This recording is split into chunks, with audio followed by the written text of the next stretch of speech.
Subscribe to our YouTube channel and press the bell icon to never miss a video from Radio 1. Now they are who I call the OGs. If you know Gen Z parlance, the originals. UB40 founder members in the house, Jimmy Brown, and along with him, a man with a famous surname. Jimmy's got the famous first name, the godfather of soul, originally called James Brown, and it's Robin Campbell. What's up, Robin? Most important question. I hope the family and you are safe and healthy. These are dangerous times we're living in. Have you got your jab? Have people in the family got their vaccinations? Yes, we've had our vaccinations. I've had my second. Being as old as I am, I've had the second one now, so hopefully I'm covered. What about you, Jimmy? Family's all right? All good? Yeah. I've had, like with Rob, I've had my second vaccination, feeling pretty confident. Starting to go out a little bit more. My mum, who's 86, 87 now actually, she's had her second jab. So I'll be visiting her more. It hasn't been so bad for us. Certainly not as bad as it has been for other people. Well, I'm going to take a big rewind, and I can do that because both of you are founder members. And really, Robin and Jimmy, today you're known as the elder statesmen of reggae music. You've developed so much respect. But it wasn't always the case back when you started off as young kids in Brumtown, was it? I believe, and a little birdie tells me that even the MI5 was tapping your mobile phones. I don't know if there were mobiles at that time, your house phones, because they thought you guys were rebels. You want to comment on that, both of you? Yeah, they seem to be convinced that we were like anarchists that were building bombs in the kitchen, And really, all we were just a bunch of friends who tended to be left wing, and when we sang songs about it, Although it is true to say that we did a song called Madame Medusa where we suggested shooting Margaret Thatcher, but we didn't really mean it. It was just a song. I think it's an indication of just how out of touch those people are, that they think that we're a threat to national security. It was just totally ludicrous. We're just a bunch of reggae musicians, a bunch of kids from the inner city. The idea that all that money was spent on our phones and following us and trying to find out what we were doing, and just shows you they didn't have a clue what they were doing. Yeah, and you're lucky that you said all those things about the Iron Lady and made it out alive, Robin.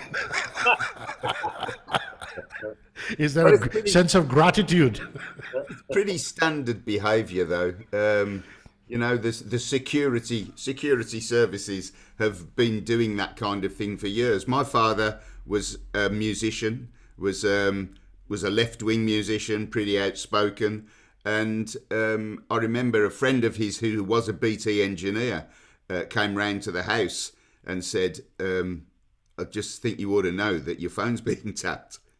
And my dad just took it as that's what happens. If you say anything against the establishment, you're going to be watched, son. That's how it was. And my dad said the same to me when I told him that we were being bugged by MI5. He said, "Are you surprised? It's normal. That's what they do."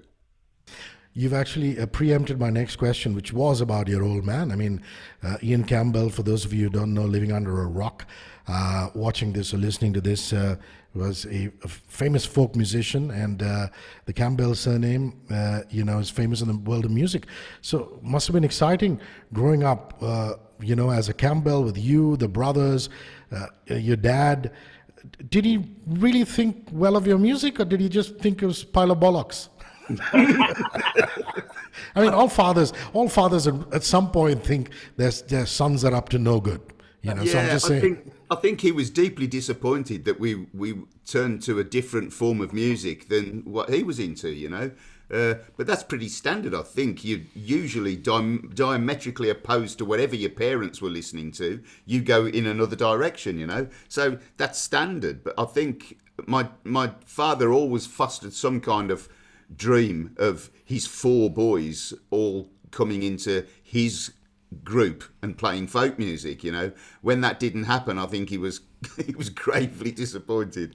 But he was kind of disappointed that we were playing reggae at all, because to him that was a an alien form of music, you know. But I think once we got successful, he changed his ideas and was very, very supportive, very respectful of the success, you know. And both my parents were very supportive, which is unusual because usually when kids say, I'm going to be a musician, I'm going to form a band, their parents say, why don't you get a proper job, you know? But my parents were very supportive of it. Jimmy, really, this happens with every band through its evolution. You know, bands have to change. I mean, by the nature of the beast is such. I was just speaking to a friend of mine in the UK who saw Coldplay at Glastonbury, and they were like, they're rubbish now. The first two albums were great. It was pure rock music. And look at them now, they're creating dance music. And you guys went through that because your first three albums were very different in terms of the voices that they had. And a lot of people turned around and said after Labor of Love, it's all downhill. Which is actually crap because look at how long you've lasted and you kept putting out the hits.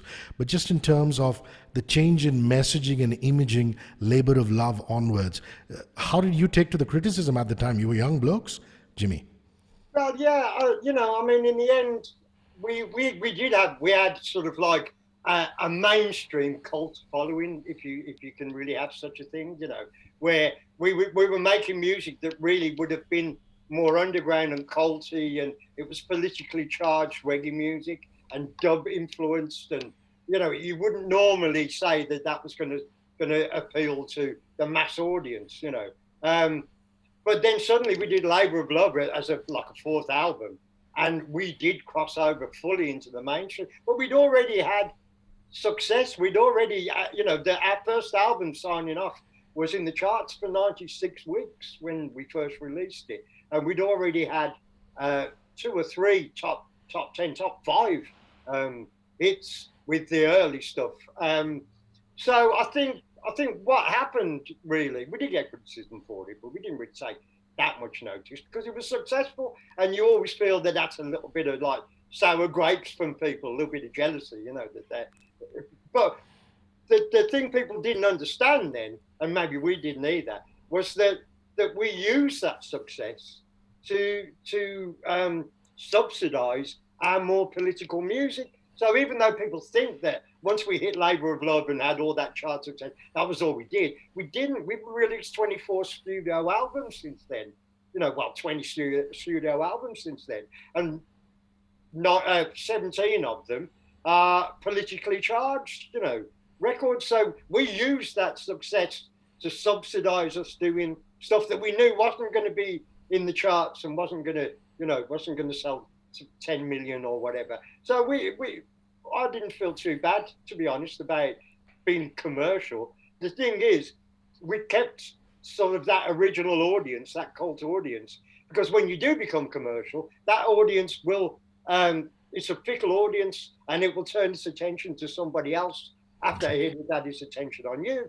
And that's what happened. But we ended up still having this base of this following that transcended whether we're doing commercial music or not, you know. So we're very lucky, and I wasn't too bothered about the criticism. Yes, that's very well I think answered. it's a pretty standard criticism you get anyway. The second you have commercial success, the people who were precious about you for your first few albums, they always lose interest. And I mean, the standard comment that you see even today on YouTube or whatever, you know, you get people saying, oh, they became a covers band, you know, because we did an album of covers, we became a covers band. What they mean is they stopped listening. Yeah. And the albums we did subsequently that were just as politically charged as the first 2 or 3 albums, they weren't listening to. So what all it tells you is their ignorance.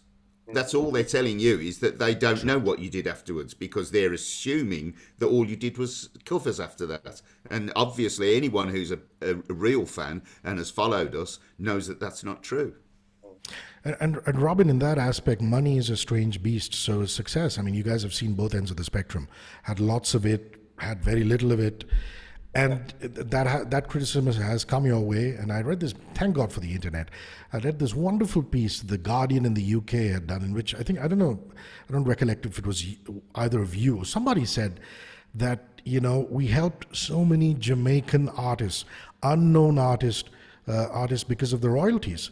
So, apart from the cover being your own take of it in your genre, which is reggae, I think it really helped a lot of those unknown artists. I'd like you to comment on that, either of you, please.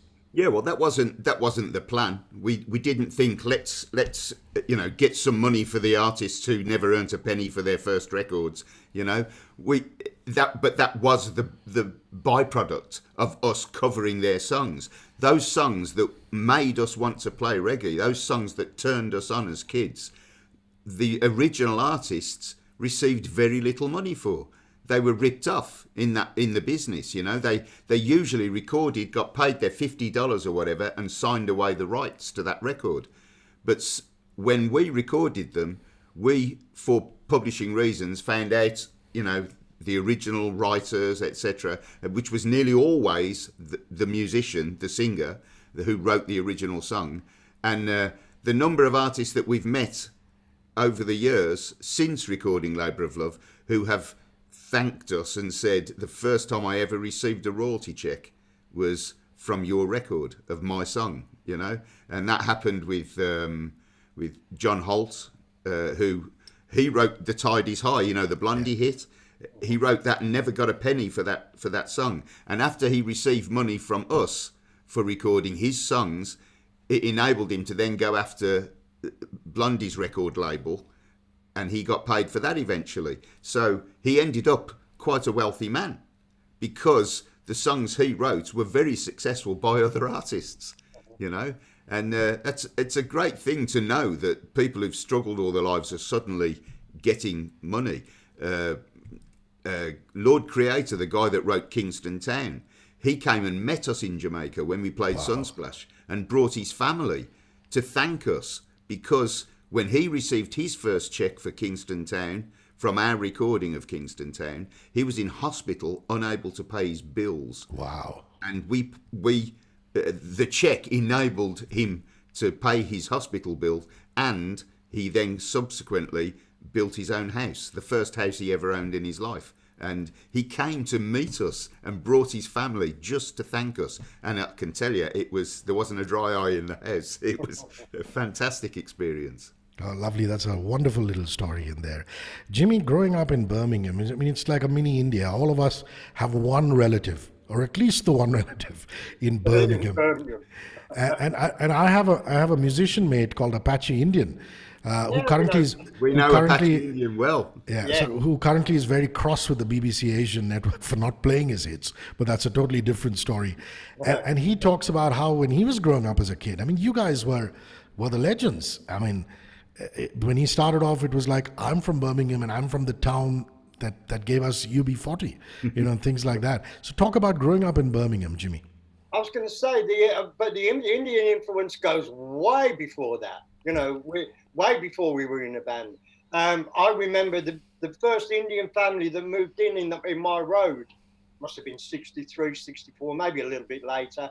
And, I remember the first Indian supermarket opening across the street from my house, and I was explaining before that, that the area we were living in was an area that was dying. It was Victorian terraces, Edwardian terraces. There was a lot of old English people that were dying off, and it was the house was becoming dilapidated, and it was just an area that lacked life. And then suddenly there was this influx of Indian people, as well as people from the Caribbean, obviously, as well, and the area just was brought back to life, and it was just such a privilege to be brought up in that. Some people would consider it to be a bad area, but for me, I think it was the best area you could possibly have been raised in, because you saw the world. You had the four corners of the world going past your house, past your front doorstep, and to me, that influx of Indian people, particularly because they've had such an influence on British culture, has just brought the world alive for me when I was a youngster. You know. Yeah, and not only were they there on the streets, but so was their music and so was their food. You know, Yeah, and as Jimmy says, the two cultures that was the influx into our area for the whole of our growing up was Caribbean and Indian. So we had Indian food and Bollywood music, and we had Jamaican food, curry goat, and Jamaican pop music. You know, which was ska at first, and then became rocksteady and reggae. You know, in the late '60s. how So lucky were we? oh, as far as we were concerned, I went to school outside the area, and when I went to school, nobody knew what reggae was, and nobody knew what Bhangra was. They just had no idea. It was so I was living in this weird exotic place, you know. But to us, it was normal. That was what surrounded us, you know, and what we grew up and loved. The album Bigger Bagger Dim has these amazing collaborators along with UB40. And for those of you who are watching, listening, the first track, of course, with the House of Shem went live on BBC Radio 2, and it's going to be picked up by radio stations around the world, and we're going to start banging it as UB40 fans. It'll make you very, very happy. And let's now come to some of those collaborations.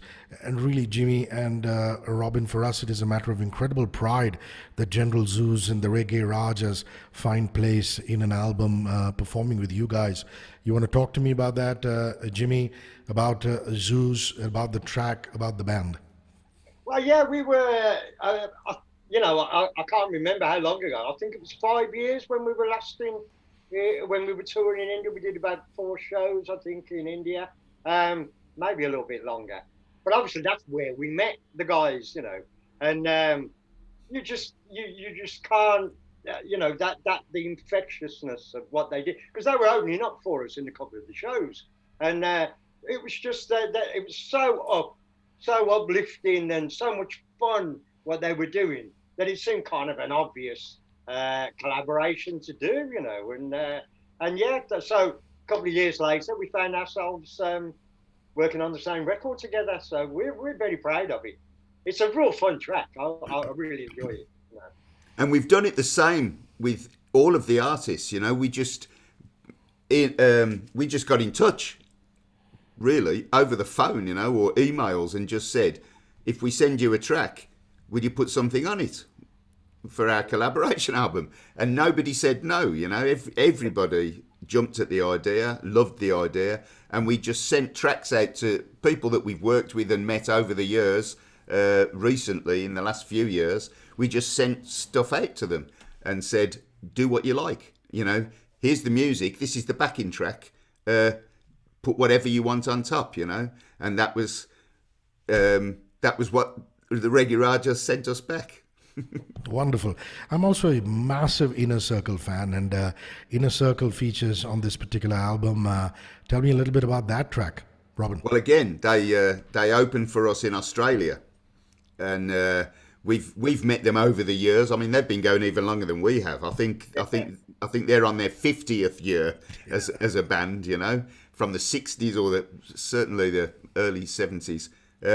So yeah, they've been around even longer than us, and we've met them many times over the years, and they did open for us in Australia, and we just thought, let's send them something, see what they say, you know. We didn't know if they would get back, we didn't know if they'd want to do it, but they loved it, they loved the track, and they immediately had a song and sent it back to us. And again, you know, it was just when the response is that good and the song is that good, it's really easy to work with people, you know. I know it's been a long, long time, 1985, but Jimmy, your memories of the original Bagger Rhythm album that released that year? Yeah, well, the original Bagger Rhythm was really just concentrating on local artists. You know, they were all mostly from Birmingham, rappers and singers from Birmingham, and we knew, obviously, because of the way we've been living, you know, the lifestyle we were living, that there was so much talent in Birmingham. You know, that it was on every street. There was a reggae band on every street corner at that time. You know, so it wasn't difficult to put together. But we've had a career since then. And we've had a career that's taken us around the world. So instead of concentrating on just our hometown, with Bigger Bagger Rhythm, we've brought brought in that aspect of the international success of the band, and the fact that we're one of the few bands from Britain that can go to the Pacific Islands in the other side of the world, as far as you can go without coming back on yourself. And 20, 30,000 people will turn up and sing your songs with you, and we wanted to reflect that in the new album, in Bigger Bag of Rhythm. So we've got such diversity on the record. It was such fun to put together, because as new tracks were coming in from different artists, we'd asked to play. You could feel the whole album coming together in one big celebration of the music, and so it's been a real pleasure to do. I'm going to get comments from you guys on 3 big UB40, popular tracks from the past. Let's start with Red Red Wine. Robin, at the time, have there been meetings post that with Neil Diamond?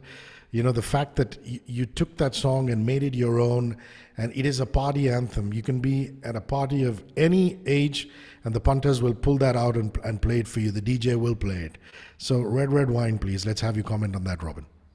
Well, we had no idea it was a Neil Diamond song when we recorded it.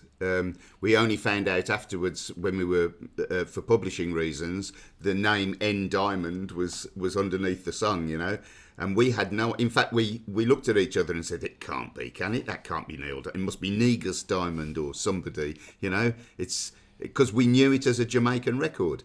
The version that we knew was by a guy called Tony Tribe, who was a Jamaican reggae artist. So that was the version we knew. I also know that Jimmy James and the Vagabonds did a version of it, but I had no idea of Neil Diamond's.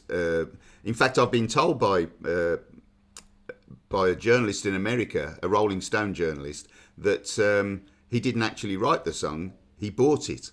It's an old temperance song from the 1800s that he actually bought the rights to and then recorded it in the 60s. I don't know how true that is, but that's what I was told by a journalist on Rolling Stone magazine. So it's his fault if it's not true. But as we had no idea, and we were covering the Tony Tribe version from 69, 70 that we knew as kids. When I was like 12, 13 years old, that was a massive record in the streets where I hung out, and in the youth clubs and the coffee bars and places I was going before I was even drinking. That's where I was hearing that song, and it turned out to be a massive hit, and our first number one, which was great. Yeah, we haven't looked back since. No meeting Neil Diamond ever. He's never as much as said thank you. Yeah. Although I've heard that he did a show, must be 20 years ago, in Birmingham, in Birmingham Arena, and he did thank us, I think, then, and he points out that sort of. He kind of took the Mickey out of it. He kind of took the Mickey out of us and did a cod reggae version and did a really awful rap over it, and said something like, Red Red Wine makes you feel so good, even if the words aren't understood. That's what he did, and that's not exactly a thank you, is it? It's not. I have to say though, I've never been a fan of Neil Diamond, I must admit, but I saw him a few years ago, and he played Glastonbury, and I'll tell you what, he was brilliant. Him and his band got a great band of musicians, and he just looked like he was having a ball. And to me, he's a great songwriter. He's a really good songwriter. He's written some brilliant songs. He's just There's no getting around it. There's no getting around it, but he's just a miserable man, What can you do? Yeah. And he made the jazz singer, which I'll never forgive him for. Yeah, that's true. That's true. That was his low. That was his low point. That was his lowest low. He earned a lot of money out of Red Red Wine. Our version of Red Red Wine earned him a lot of money. It would have been nice if he'd have just at least said, "Thanks, guys." Jimmy, I can't help falling in love with you. I mean, the Elvis classic. Oh, you don't have to say that. My wife will be jealous. And really, for me, it also brings back lovely memories of the exotic Sharon Stone, because it went on the movie on Sliver, and she was it. That was the Sharon Stone era with Basic Instinct and things like that. My, was she hot or what? So just your thoughts on I Can't Help Falling in Love with You, please. Yeah, well, it was one of those tunes, because I think really in the end, I think a lot of people think Red Red Wine is our song. That they haven't heard another version of that. But with Can't Help Falling in Love, it's a really well-known tune, And we were asked to do a track by the producers of a film called Honeymoon in Vegas with Nicolas Cage, where there were different artists were asked to do Elvis tunes, just something about Elvis or whatever. I've never even seen the movie, but we decided Can't Help Falling in Love. It was a nice tune, and but also Bono from U2 had done a version of that, and they went with that version. But a while later, a year, maybe 2 years later, we were approached by the production company of Sliver, the Sharon Stone movie, and they asked if they could use the track, and obviously we went, yeah, no problem. And then it just blew up. It just went. It was a worldwide smash hit, and I think people recognise the tune, but they also think it was quite audacious of us to take the timing signature, which wasn't like 4/4 like most pop songs. It was, I think, in a different timing signature. I'm not that clever with it, but and I think what we did was we simplified the tune, and I think that made people think that we were really clever, when in actual fact we were just trying to do it as simply as possible, But it just absolutely blew up around the world, and I think it's even more. I think it's sold even more than Red Red Wine. I'm not sure, but they're both up there anyway as massive selling records, and it will haunt us forever, like Red Red Wine, won't it? It's one of the tunes we have to play. Yeah. Both Red Red Wine and Can't Help Falling in Love. If we didn't play them, there'd be uproar. So yeah, they're definitely tunes we play, and we never rehearse them. We always go, "Oh, do we have to play that?" Yeah, but please. the second you play it to an audience and you get that feedback from them because it's one of the songs they love, then you love playing it. The whole feeling is different when there's an audience there because you're feeling the love. And on a lighter note, Sharon Stone pips Nick Cage to the post any day. So Bono can have the Nick Cage movie as long as he got the Stone movie. A beautiful lady, I must admit, she's great. I'm a big fan. Yeah. I'm going to come to Higher Ground now. That's the last track that I want you to comment on from your extensive discography. What a song. It's a personal favorite. Higher Ground, Robin. Well, that's it's difficult for either me or Jimmy to comment on it because that was a song written by our sax player, Brian Travers, who is our most prolific songwriter. Of myself and Jimmy are the other two main lyricists, but Brian writes most of our lyrics. Me and Jimmy are not quite so prolific, but it's a wonderful lyric. It's a wonderful lyric, and it came together very easily. It was just one of those tunes that worked immediately, And I think it worked around the time because we did the Bollywood Awards many years ago, and I think it was after that because we did a video when we got a lovely Asian lady that directed the video. We also had shots in India, shots of just normal daily life in India, which all you have to do is point a camera in India and you get something colourful and beautiful. Lovely. That's because it's just that kind of country, aesthetically it's just exciting to just see everywhere, and there's quite an Indian influence on the tune, and it's one I'm really proud of. It's really nice when you get a hit record that you've written yourself rather than somebody else. Yeah, the choreography was brilliant on it, wasn't it? The dancing was super. Everything. The video, the song, the lyric, it just came together so beautifully. I mean, Higher Ground. Robin, your lead singer and brother Duncan had a bit of a health scare with a stroke. Is he all right now? Are you guys ready to tour once the album's out, at least in safer parts of the world? Give us an update on that, please. We're working on it. He's amazingly recovered. Literally within a week of his stroke, you wouldn't know, looking at him physically, you wouldn't know he'd had a stroke. He was speaking perfectly. He was walking perfectly. There were no sort of paralyzed bits or anything. You really wouldn't know that he'd had a stroke physically. But of course, there are sort of cognitive things that take a while to repair. So he's still working on that.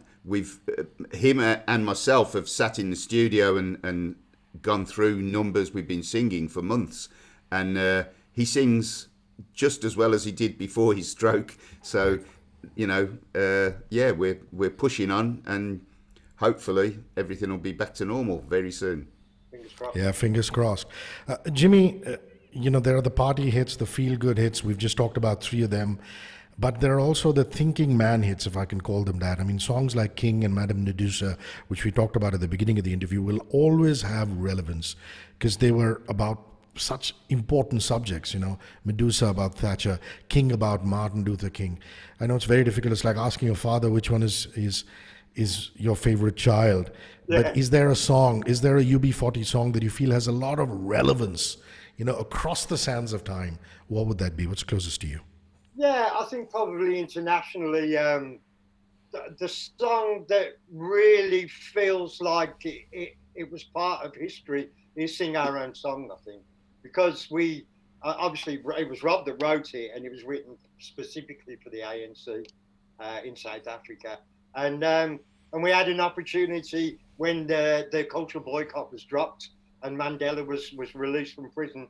We had the opportunity to go over and play concerts in South Africa almost immediately. We're one of the first bands to go over there because obviously our multiracial setup was something that was really loved in South Africa, and that's what people didn't realise, that actually white people in South Africa were actually really proud to have been living in Africa and part of a multicultural, but you obviously didn't see that.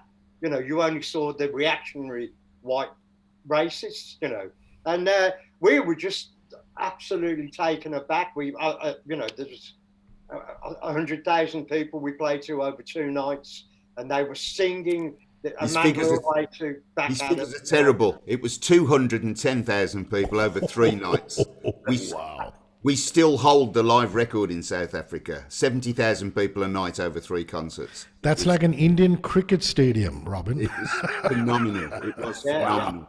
And to sing our own song, and have them sing back with their hands raised, singing Amanda Awetu, which was the ANC slogan, that the song was written around. To have them sing, 70,000 people sing it back to you, was a real goosebump moment, I'm amazed I didn't burst into tears spontaneously, because it was that was a really moving time. But Jimmy's picked one of my songs, which is very nice, and I have to agree with him.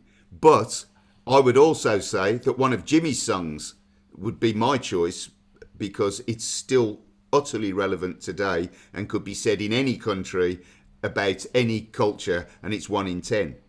For me, that is a song that still absolutely rings true today. Anywhere you go, everyone understands and identifies with that song. I always say this: UB40 was into diversity and inclusion before the world was into diversity and inclusion. What a band, mixed race, beautifully culturally diverse. My last question to both of you is, what's the biggest power of reggae music? And what is it that keeps you guys going day in and day out? I mean, it's remarkable. I see people like you, the Stones, Inner Circle, all these bands, and that there's some deep motivating power. So the biggest power of reggae music and UB40. Robin, Jimmy, let's sign off with that. Well, I don't know what the power of UB40 is, but the power of music is what it is. It's music is it's emotional communication, and it's usually our kind of music is accompanied by dancing, and that's what music does for you. It's escapism, I don't think there's any political power to music. I don't think there ever has been. I think the politics in music usually reflects the way people feel. So it's not going to change anything. All it's going to do is be a soundtrack to what people are saying and feeling at the time. But the emotional healing power that music has just is not quantifiable. You know, that's what it's all about, and that's why we love playing it. That you can't get from any other thing what you get from music. You can't explain what it is, but it's an inner peace, I guess, from just playing the music. For me, it's my life source. It's what keeps me going, what keeps me young, what keeps me enjoying life is playing the music I love. Jimmy, you want to add to that with reggae in particular? What reggae does? Well, I was going to say the beauty of reggae. I mean, if you draw, I'm going to call it a Venn diagram. You know, if you draw all these circles, and you've got heavy metal, and you've got jazz, and you've got pop, and you've got whatever, hip hop, but they all conjoin together because everybody loves reggae. You can be into the most subversive, unlistenable, 9 Inch Nails, heavy metal, whatever, and or electronic dance music, or EDM, or electronic dance music, or whatever. Yeah, everybody's got a soft spot for reggae. It's inclusive music. You know, it's not nasty. Your mom can enjoy it. You know, in fact, my mom and dad loved John Holt. You know, even though they were just white working class people, you know, and really didn't know anything about reggae, they absolutely loved John Holt. And it's just music that brings people together, and not in a corny way, but in a subconscious way, you know. And let's face it, Bob Marley has replaced Che Guevara as the poster of choice in any student's bedroom, you know, because he represents struggle as well, and you know, fighting for rights and all those kind of things. So I think reggae's just unique, and it's international, and we proved that with this new album, Bigger Bag of Rhythm.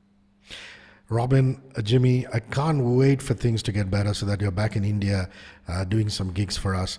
Best luck to UB40, best luck to the two of you and your families. Stay safe and healthy, and thank you for this really joyous chat. Bye-bye. Thank you very much. Goodbye, man.